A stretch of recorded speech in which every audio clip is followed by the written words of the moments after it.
Okay, everyone, this has been a wild week for crypto, and in this video, I want to talk about the Genius stablecoin bill and the response from Donald Trump.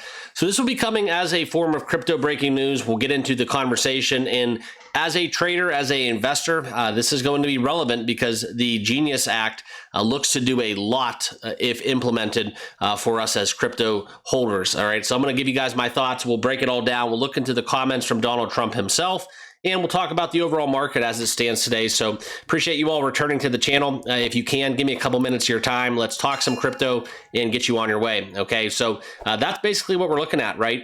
Trump on the Genius stablecoin bill. Get it to my desk ASAP. Okay, so very direct by Donald Trump. We'll talk about kind of what this means, and I'll give you, like I said, my comments and thoughts on how this is going to impact us as crypto traders. Okay, before we get rolling, let's look at the top 100. You can see kind of the crypto bubbles. We have rebounded.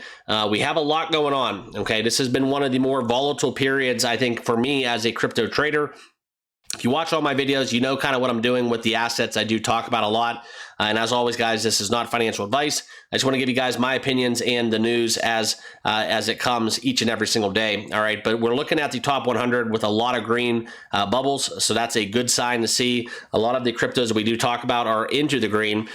We could talk about a few of them like Ondo, XRP, Cardano. Those cryptos are all having great days, but this is going to be more so on the narrative and conversation within what stablecoins can do for us as holders. Okay, so before we get into that and get rolling, let's talk about Trump's comments, and then at the end of this video, I will tell you what I'm feeling and what I have going on with my personal holdings and what I'm doing as it relates to the Genius bill. Okay, so as we look at it, you can kind of see right now that the Senate has passed the incredible bill that is going to make the United States the undisputed leader in digital assets. Okay, basically, when Trump wants something done, he, for good, better, or worse, he really just kind of lambasts everything that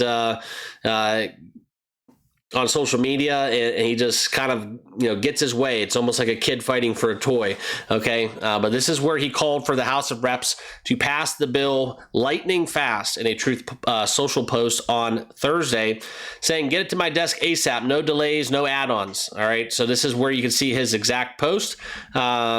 You can go on to the quote, and when he talks about the House will hopefully move lightning fast and pass a clean Genius Act. This is American brilliance at its best, and we are going to show the world how to win with digital assets like never before. Okay, well, that's kind of a weird statement because this has been the first time I think the world has had a somewhat of a competition or a battle with other nations with who can be first within the power to kind of take hold of the infrastructure of the total crypto landscape. Okay, but we look at the Senate passing the Genius Act in a 68-30 vote on Tuesday. Now we go to the House where Republicans have a slim majority over Democrats. So I do suspect this will be passed through. And you can see here the comments from David Sachs, Crypto Czar. The landmark stablecoin legislation that provides regulatory clarity, enhances consumer protection, and extends U.S. dominance in terms of the dollar online. Okay, and that's where you look for his thanks to President Trump and Senator Haggerty for authoring this bill. Okay, now this is kind of where we look into some of the setbacks and what so, but the big storyline right now is, what does this actually do? Well, it's going to set clear rules for issuers. Okay,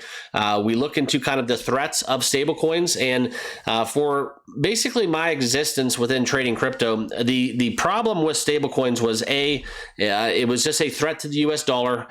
B, this is kind of where you look for what stablecoins were backed by, right? The clarity, the regulatory framework, right? No more of this depegging from the US dollar. Okay, we look at kind of where you look for dollar by dollar pegged 1-to-1 ratio reserve backing at a federal or state level, the anti-money laundering compliance checks, and sufficient consumer protections. Okay, so that's kind of the framework of the bill. They're looking into kind of not using reserves for anything other than redemption and safe investments such as low treasury repos to guard the shadow banking risks. Okay, and this has been kind of the I guess pitfall of stablecoins as you look in kind of what happens, right? All of a sudden we talk about stablecoins, they depeg, and the next thing you know, it's a frenzy of sell-offs and panic and fear that has in part plague the entire market, not just the stablecoin market. So it's kind of a funny little twist that we've been dealing with, right? Stablecoins won't go up in value above $1. Okay, maybe just briefly, but they will go back, based on kind of maybe that demand. But I think that that's not going to be anything where you look for stablecoins. They will never be like an investment. Like a stablecoin will never ever be worth $10 and you bought it for $1. Okay, so that's kind of first and foremost. But secondly, we see like how Ripple is coming out with the RLUSD, other blockchains and ecosystem coming out with their own stablecoins just to take on the forces of Circle and what we see from Tether, but they are so far ahead of all other stablecoin issuers. But within those ecosystems, the big takeaway from this is it will drive the mess out of volume, okay? And the reason why I'm saying this and why I am so bullish on this being passed through is by addressing all of this stability and regulation, we're going to see large-scale corporations, we're going to see governments kind of flood and flock into owning and stockpiling stablecoin, okay? Pretty soon, you're going to have tens, if not hundreds of thousands of users using crypto, transacting with crypto without even knowing they're doing so. So when we talk about kind of growing the wallets, adoption, growing numbers, this is a big step forward because now we will see that.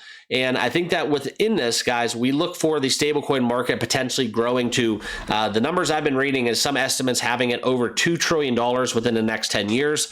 And that's something where as you talk about those numbers and how that kind of inflow would be expected into some of the native assets, this is a large move. Okay, so we always talk, crypto right now, we're trading here in the moment, but also that 5 to 10 year window where you look longer term down the barrel of what we're doing within crypto. This is probably, it's not going to cause the entire crypto landscape to shoot up 40%. We're not going to see something crazy like that, that we were kind of expecting with Donald Trump taking office. And, you see the strategic reserves, so on and so forth. But this in itself, I think, is a huge mover because you look at the inflows, you look at the potential for a $2 trillion industry within stablecoins. You look at some of the likes of, Visa and MasterCard, we saw their stocks go down because all of these other, potential issuers and entities that will allow you to transact for everyday purchases with stablecoin. This won't be like the Bitcoin Lightning Network where it's not accepted everywhere and it has its own pitfalls. This will be literally like you're on your phone using Apple Pay or so on, and you just go to buy a coffee with stablecoin, okay? And in turn, that transactional volume is going to do miles for the native assets, and maybe not for Circle, maybe not for USDT, but you are shifting that narrative, growing away from fiat into digital currency. This is a big step forward, and that's kind of why I wanted to talk about it and share the comments from Donald Trump and David Sachs. Okay, so appreciate you guys all tuning in. Before I let you go, I do want to share with you guys today's channel sponsor. We do have an affiliate within BTCC. Now, this is a trusted exchange, 14 plus years in the industry, and not only do you get a great exchange that you can trade spot and leverage on this platform, there's no KYC VPN necessary, but also 10% bonus on your first time deposit to go alongside 40% lower trading fees. Probably the best sign up in the business. If you want to check out BTCC, understand their terms and conditions, run it through your due diligence. And if you want to start trading on this platform, the link is down below in the description. But I want to thank you guys for all tuning in. Have a great rest of your day, and we'll see you in the next video. Cheers.